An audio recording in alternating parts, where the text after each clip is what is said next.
സിയാറത്ത് എന്ന് പറഞ്ഞാൽ അതേ സന്ദർശനം എന്നല്ലേ അതിന്റെ അർത്ഥം.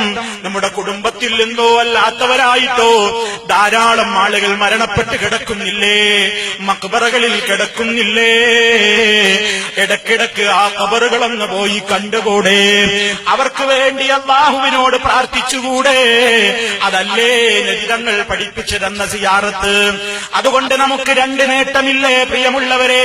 ഒന്ന്, നമ്മുടെ പ്രാർത്ഥന അല്ലാഹ് സ്വീകരിച്ചുവെങ്കിൽ അല്ലാ എന്റെ ഉമ്മാക്ക് പുറത്തു കൊടുക്കണേ, എന്റെ ഉപ്പാക്ക് പുറത്തു കൊടുക്കണേ, എന്റെ ഉപ്പാപ്പാക്ക് പുറത്തു കൊടുക്കണേ, എന്റെ പെങ്ങൾക്ക് പുറത്തു കൊടുക്കണേ, ഈ ഖബറിലുള്ള മുസ്ലിമിന് പുറത്തു കൊടുക്കണേ അല്ലാ എന്ന പ്രാർത്ഥന അല്ലാഹ് സ്വീകരിച്ചെങ്കിൽ ദുആ ചെയ്തതിന്റെ കൂലിയും നമുക്ക് കിട്ടി. ആ പ്രാർത്ഥന കബൂലായിട്ടുണ്ടെങ്കിൽ അതാ ആ ഖബറിൽ കിടക്കുന്ന വ്യക്തിക്ക് അല്ലാഹ് ശാന്തി നൽകില്ലേ? അതും മാത്രമല്ല പിന്നെയോ നമുക്ക് മരണചിന്തയുണ്ടാകില്ലേ? ഖബർ കാണുമ്പോ ഞെട്ടാത്തവരായിട്ടാരാ ഉള്ളത്? ഖബറെന്നു കേട്ടാൽ തൽക്ഷണം ഞെട്ടേണ്ടതാ,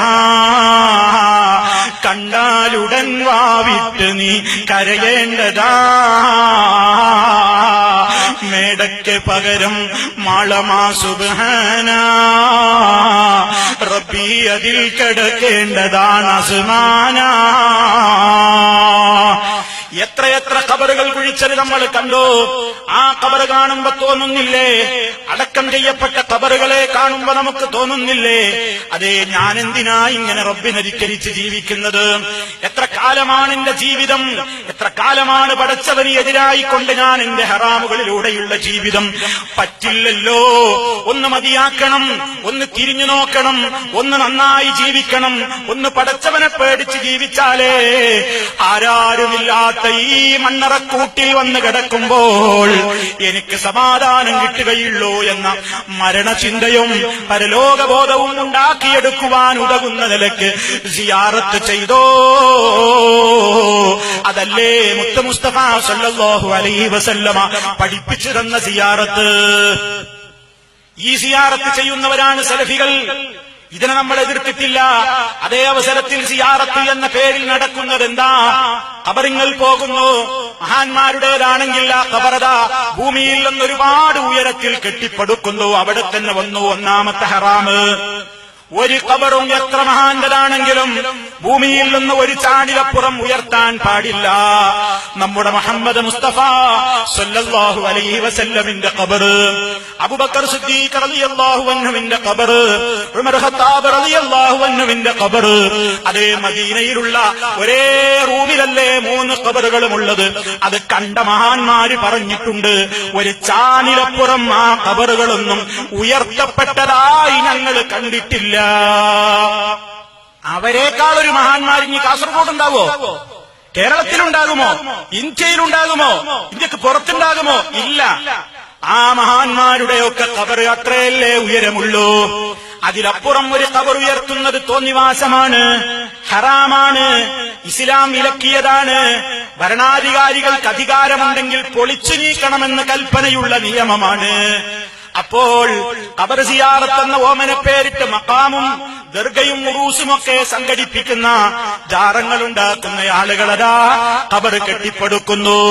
എന്നിട്ട് സിയാറത്തിനെന്ന് പറഞ്ഞിട്ട് അവിടെ ചെന്നിട്ടെന്താ പണി? അതിന്മേൽ തുണി മൂടുന്നു.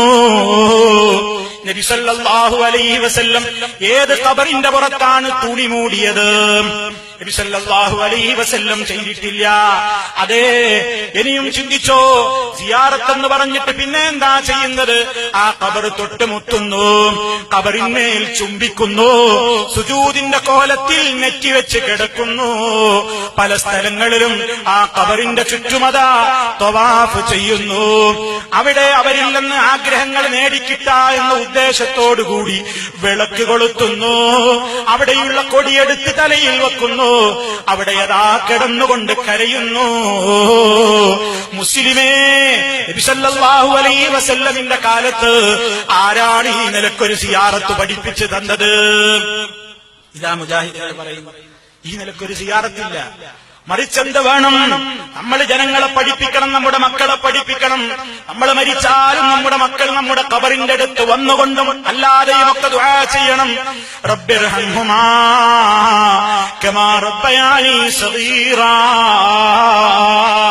എന്റെ മാതാപിതാക്കൾക്ക് നീ റഹ്മത്ത് കൊടുക്കണേ അല്ലാഹ്. ജീവിച്ചിരിക്കുന്ന കാലത്തും നമ്മൾ മരിച്ചു കഴിഞ്ഞാലും നമ്മുടെ അരുമ സന്താനങ്ങൾ നമുക്ക് വേണ്ടി ദുആ ചെയ്യുന്ന മക്കളാകണം. അതാണ് ശരിയായ സിയാറത്ത്, അതാണ് ശരിയായ പ്രാർത്ഥന.